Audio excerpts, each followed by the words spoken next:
Bismillahirrahmanirrahim. Assalamualaikum warahmatullahi wabarakatuh. Jumpa lagi dengan saya Resti Nuraini.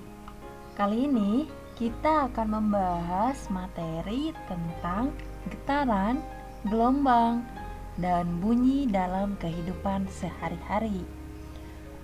Untuk video pembelajaran mengenai materi getaran, gelombang, dan bunyi akan dibagi menjadi 2 bagian.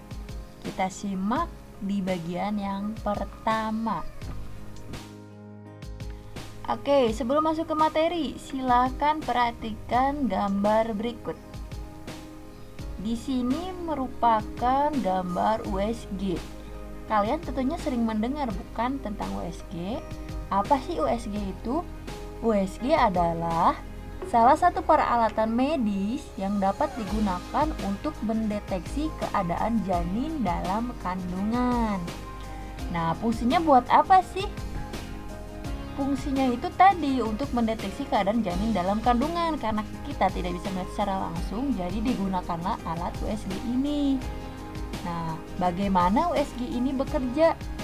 USG ini bisa bekerja yaitu dengan memanfaatkan pantulan gelombang ultrasonik yang dipancarkan ke rahim ibu hamil. Jadi di sini menerapkan konsep gelombang. Nah, tentunya kita akan menimbulkan beberapa pertanyaan. Contohnya ada bagaimana sistem kerja USG? Terus apakah gelombangnya itu hanya dimanfaatkan pada USG saja? Lalu bagaimana? Apakah bisa dimanfaatkan oleh peralatan lainnya? Kita pasti ingin mencari tahu, bukan?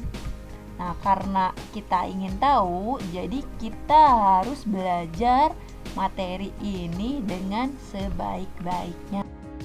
Oke, masuk ke konsep yang pertama, yaitu tentang getaran. Apa sih getaran itu? Getaran itu adalah gerakan bolak-balik yang melalui satu titik kesetimbangan secara periodik, artinya berulang. Contoh di sini kita bisa lihat pada bandul. Bandul ini bergerak misalnya dari titik 2 ke 1, ke 2 dan ke 3 lagi. Nah, yang dinamakan titik kesetimbangan itu yang mana? Titik kesetimbangan itu yang ini posisinya di nomor 2. Ini namanya titik kesetimbangan. Terus bagaimana kalau misalnya kita bergerak bolak-balik secara terus-menerus? Apakah itu bisa dikatakan getaran? Tidak. Yang dinamakan getaran itu gerakan bolak-balik tetapi melalui titik kesetimbangan. Kalau kita bergerak bolak-balik itu belum tentu yang dilewati itu satu titik kesetimbangan saja, jadi belum bisa dikatakan sebagai getaran. Nah, dalam konsep getaran dan gelombang nanti ada beberapa besaran yang akan kita bahas. Antaranya ada sudut simpangan, ada simpangan, ada amplitudo atau simpangan terjauh, ada frekuensi, dan ada periode. Untuk rumus-rumus umumnya ini yang di bawah. T besar ini adalah periode.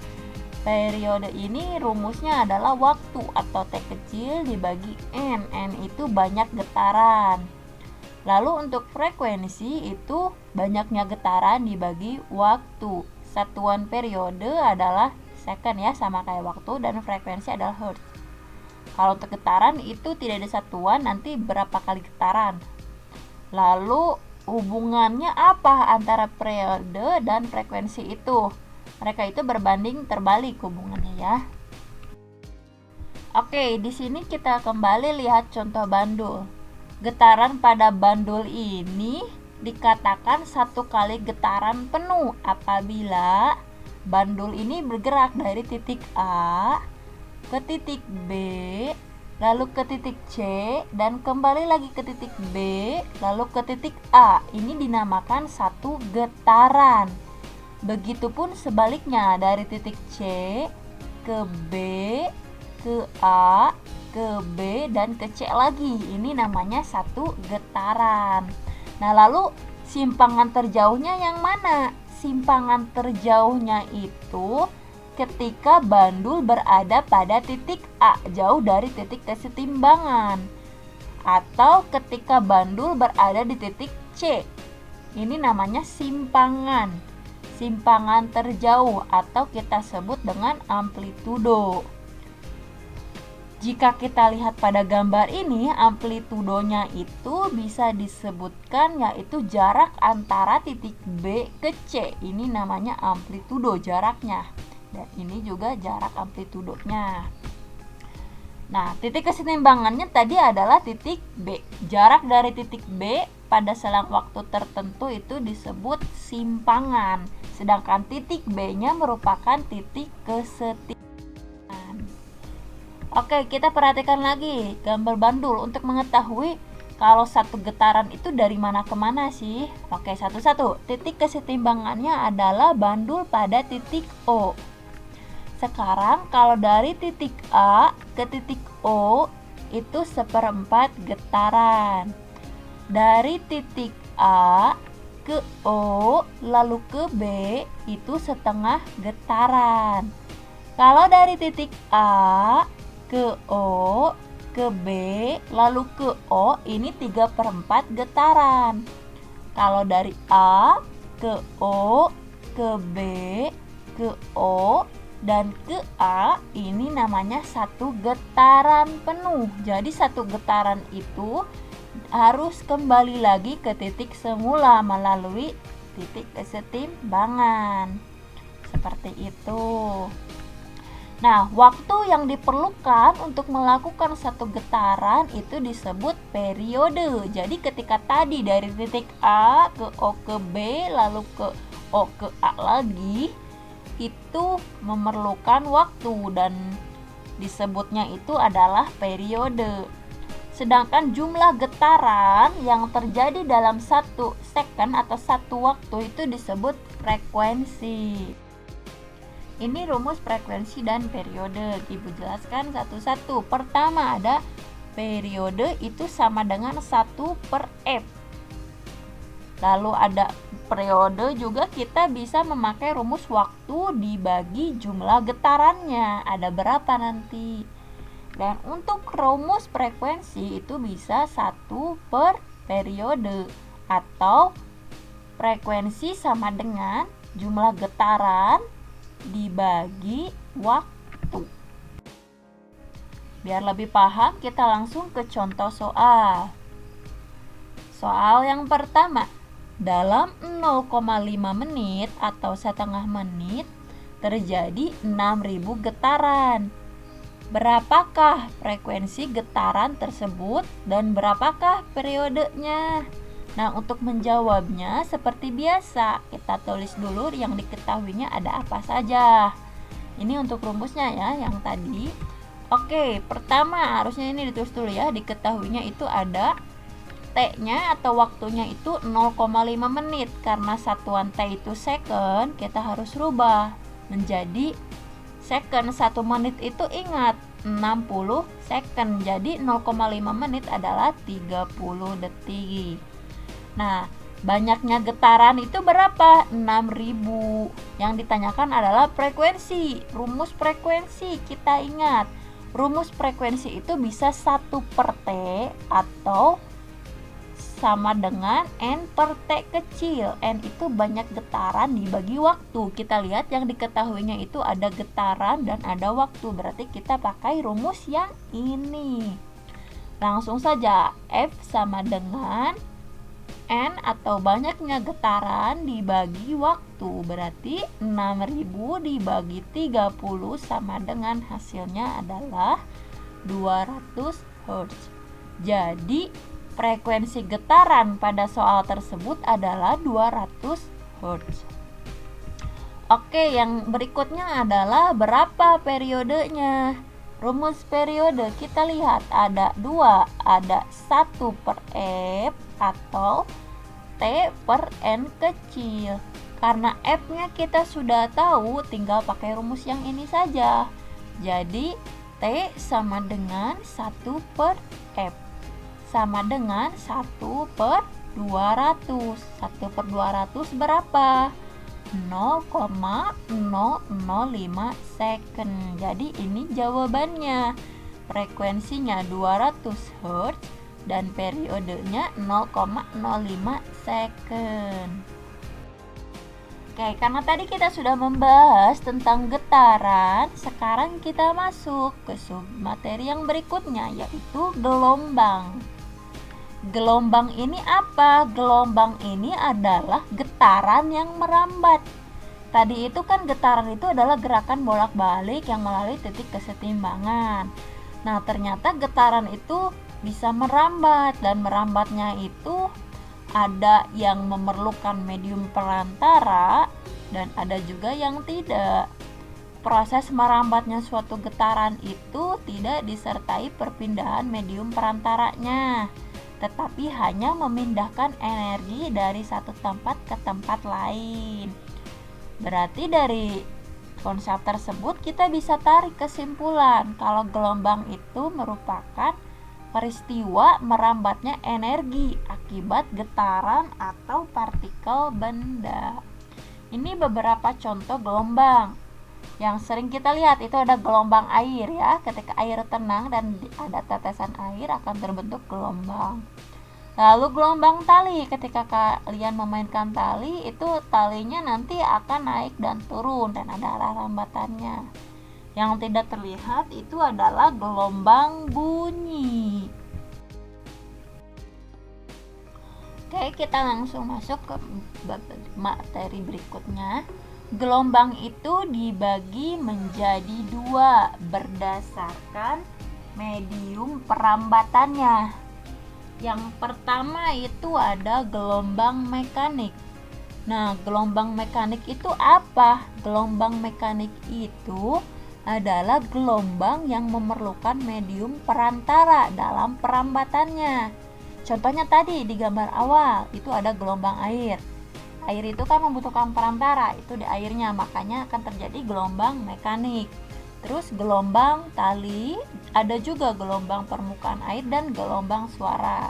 Gelombang mekanik akan kita bahas lebih dalam di materi yang sekarang. Lalu tadi kan ini memerlukan medium perantara. Nah, ada lagi gelombang yang tidak memerlukan medium perantara. Itu namanya gelombang elektromagnetik. Ini juga akan kita bahas. Kalau contoh gelombang elektromagnetik itu gelombangnya langsung, tidak membutuhkan apa-apa. Seperti gelombang cahaya, lalu sinar X tadi pada USG, terus gelombang radio, serta ada di sinar inframerah. Oke, kita lanjut. Tadi itu pembagian gelombang berdasarkan perlu tidaknya medium perantara. Selain itu gelombang juga dibagi lagi menjadi dua. Ini gelombangnya dikelompokkan menurut arah getarannya, yaitu ada gelombang transversal dan gelombang longitudinal.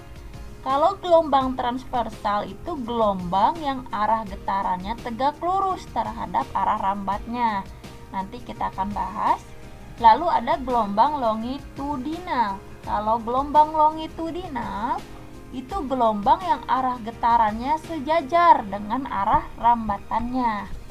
Nah, di gelombang yang akan kita pelajari itu nanti masih sama dengan konsep getaran, yaitu nanti akan ada periode, frekuensi. Ditambah lagi akan ada V atau cepat rambat. Cepat rambat di sini adalah cepat rambat gelombang, tetapi sama dengan kecepatan benda ya. Selain cepat rambat gelombang, kita juga akan mempelajari tentang panjang gelombang atau lambda disebutnya. Satuannya adalah meter karena panjang gelombang, dan cepat rambat gelombang itu meter per second. Ini untuk rumusnya, V sama dengan lambda per T, atau V sama dengan lambda dikali F. Oke, ini tadi sudah dijelaskan ya, gelombang mekanik yang memerlukan medium. Ada gelombang bunyi, gelombang laut, dan ada gelombang seismik. Lalu ada gelombang non mekanik yang tadi yang tidak memerlukan medium ya, atau disebut juga dengan gelombang elektromagnetik. Contohnya ada gelombang cahaya, infrared, dan yang lain sebagainya. Berdasarkan arah getarannya, ini juga tadi sudah dijelaskan di awal. Ada gelombang transversal dan ada longitudinal. Nah, ini contoh gelombang dari transversal dan longitudinal. Karena ini berdasarkan arah getarannya. Jadi bisa dilihat arahnya. Kalau gelombang transversal itu arah getarannya tegak lurus ya, bisa dilihat di gambar. Tegak lurus dari sini ke sini. Nah, yang di atas ini disebutnya adalah bukit, lalu yang di bawah itu adalah lembah. Nah, dikatakan satu getaran jika ada satu bukit dan satu lembah, itu pada gelombang transversal. Yang di sini T itu merupakan waktu, jadi nanti kita bisa mengerjakan soalnya, nanti akan langsung dijelaskan di contoh soal. Lalu yang berikutnya ada gelombang longitudinal. Oke, di sini tuh biasanya terdapat pada selinti ya atau pegas. Kalau yang ini karena arah gelombangnya itu sejajar atau searah dengan arah rambatan, berarti hanya ada satu rapatan dan satu renggangan. Nah, dikatakan satu gelombang apabila memiliki satu rapatan dan satu renggangan. Jika dia memiliki dua rapatan dan dua renggangan, berarti itu namanya dua getaran, dua gelombang. Oke, kita bahas satu persatu. Di gelombang transversal, gelombang yang tegak lurus tadi terhadap arah energi atau arah getaran. Nah, jika energi yang ditransfer dari arah kiri ke kanan, maka gelombang tersebut akan bergerak naik dan turun dari arah kiri ke kanan. Ini contohnya ya. Yang ini namanya arah getaran, ini arah rambatan. Lalu di sini kita bisa lihat langsung diterapkan pada rumus. Ini titik B merupakan puncaknya atau bukitnya. Lalu yang D itu tadi lembah. Nah, dikatakan satu gelombang apabila punya satu bukit dan satu lembah. Jadi dari titik A ke titik E ini namanya satu gelombang. Dan panjang gelombangnya adalah lambda. Lambdanya harus dari titik A ke titik E. Ini satu gelombang. Kalau dari titik A ke titik C, ini setengah gelombang.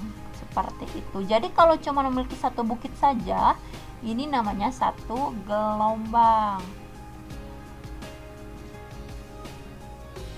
Nah, lalu kalau di gelombang itu amplitudonya yang mana? Amplitudonya itu dari sini, di tengah-tengah bukit atau di tengah-tengah lembah ke puncaknya berapa? Itu namanya amplitudo. Oke, lalu yang berikutnya itu adalah gelombang longitudinal. Tadi gelombang arah getarannya berimpit dengan arah perambatannya. Ingat, satu getaran pada gelombang longitudinal itu terdiri dari satu rapatan dan satu renggangan. Ini kalau selingkinya dalam keadaan seimbang. Arah getaran, arah rambatannya nanti ke sini, ini rapatan dan ini renggangannya, satu gelombang. Kita lihat lagi contohnya. Ingat, satu getaran pada gelombang longitudinal adalah terdiri dari satu rapatan dan satu renggangan. Renggangan itu agak jauh-jauh jaraknya, kalau rapatan itu rapat-rapat. Dari titik ini ke titik ini satu gelombang. Kalau cuma rapatan saja itu setengah gelombang ya.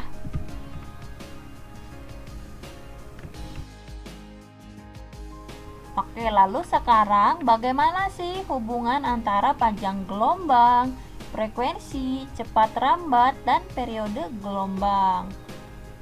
Nah, hubungannya itu dinyatakan dalam rumus di mana V sama dengan lambda kali F dan lambda sama dengan V kali T. Lalu V sama dengan lambda dikali per T besar. Nah, panjang gelombang itu apa? Panjang gelombang itu jarak yang ditempuh oleh gelombang dalam satu waktu periode. Dari puncak ini ke sini. Itu satu gelombang pada gelombang transversal. Oke, jangan kebalik ya. Jadi nanti di sini. Titik ini ke titik ini satu gelombang. sama yang ini pun, titik ini ke titik ini satu gelombang. Lalu kalau di gelombang longitudinal itu berarti di tengah-tengah renggangan ke tengah-tengah lagi, ini namanya satu gelombang. Begitupun yang ini, dari yang rapatan ke yang rapatan satu gelombang. Cepat lambat gelombang itu jarak yang ditempuh oleh gelombang pada setiap satuan waktu. Oke, langsung ke contoh soal. Gelombang pada permukaan air merambat dengan panjang gelombang 2 meter. Jika waktu yang dibutuhkan untuk menempuh satu gelombang adalah 0,5 second, tentukan cepat lambat gelombang dan frekuensi gelombang. Oke, kita tulis dulu yang diketahui ada apa aja. Ada di sini panjang gelombang, berarti lambda sama dengan 2m. Lalu waktu yang dibutuhkan untuk menempuh satu gelombang ini adalah periode, adalah 0,5 second. Yang ditanya itu yang A, V-nya, lalu yang B adalah F. Jawab. Tadi di hubungan antara cepat lambat gelombang dengan periode itu sudah ada. V sama dengan lambda per T. Langsung saja, lambdanya 2m dibagi 0,5. Hasilnya 4 meter per second. Jadi cepat lambat gelombangnya adalah 4 meter per second. Lalu yang kedua, frekuensi. Hubungan frekuensi dengan periode tadi sudah dibahas, itu adalah 1 per T besar. Periodenya sudah ada 0,5, jadi 1 per 0,5. Hasilnya adalah 2 Hz. Jadi frekuensi gelombangnya adalah 2. Oke, contoh soal yang berikutnya. Perhatikan gambar di bawah ini. Ini merupakan soal yang di buku LKS kalian. Jika panjang gelombang tersebut 8 meter, maka cepat lambat gelombangnya adalah, oke, panjang gelombang itu tadi lambda ya. Berarti lambdanya 8 meter.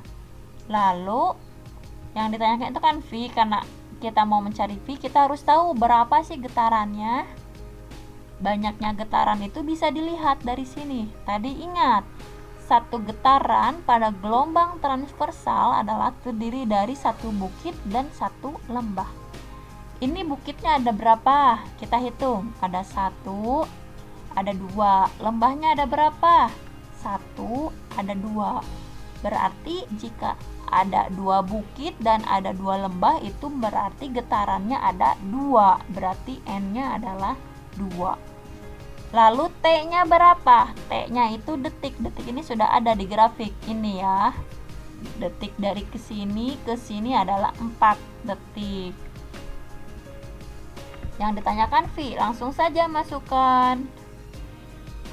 Sebelum mencari tahu V, kita harus tahu dulu F-nya. F itu N per T. N-nya tadi sudah ada 2, T-nya 4, jadi 2/4 adalah 0,5 Hz ya. Lalu kita bisa langsung mencari V. V itu lambda kali F. 8 dikali 0,5 sama dengan 4. Jadi cepat lambat gelombang pada gambar tersebut adalah 4 per second. Lanjut ke contoh soal berikutnya. Tadi gelombang transversal, yang ini adalah gelombang longitudinal. Suatu beban digantungkan pada pegas seperti gambar berikut. Jika kemudian digetarkan dalam 3 detik, terjadi 18 kali getaran pegas dari A ke B dan ke C. Berarti frekuensinya berapa? Oke, sebelum kita masuk ke sini, kita harus tahu dulu gerakan dari A ke B, C ke B ke C itu kan 18 kali sebanyak 3 sekon. Artinya, oke, dari A itu kan nanti tadi itu satu rapatan ya. Lalu ke B itu satu renggangan. Lalu ke C, ini totalnya adalah setengah getaran. Maka getaran yang dilakukan adalah 18 dikali tadi dari A ke B ke C. A itu sini, B yang ini, lalu C ini adalah setengah getaran karena belum memenuhi satu rapatan dan satu renggangan. Berarti 18 kali setengah adalah 9 getaran selama 3 second. Jadi frekuensinya kita bisa hitung, F sama dengan banyaknya getaran dibagi waktu. 9 bagi 3 adalah 3 Hz. Oke, contoh soal yang berikutnya. Bandul ayunan sesuai gambar bergerak dari A ke C. Memerlukan waktu 1/40 detik. Periode ayunan ini berapa? Dari A ke C, A ke B ke C, itu satu getaran bukan? Oke, kita lihat. Periode ayunan dari A ke C ditambah waktu dari C ke A. A ke C itu tadi 1/40. Lalu dari C ke A berarti tinggal ditambahkan 1/40 ditambah 1/40. Hasilnya 2/40. Jadi periode ayunannya adalah 1/20. Oke, sekian materi atau rangkuman tentang getaran gelombang. Sampai jumpa di materi berikutnya, yaitu tentang bunyi dan penerapannya dalam kehidupan sehari-hari. Silakan pelajari kembali dan dicek di buku literatur kalian atau melalui website pendidikan untuk lebih paham materi-materi berikutnya. Terima kasih, mohon maaf bila ada kesalahan. Wassalamualaikum warahmatullahi wabarakatuh.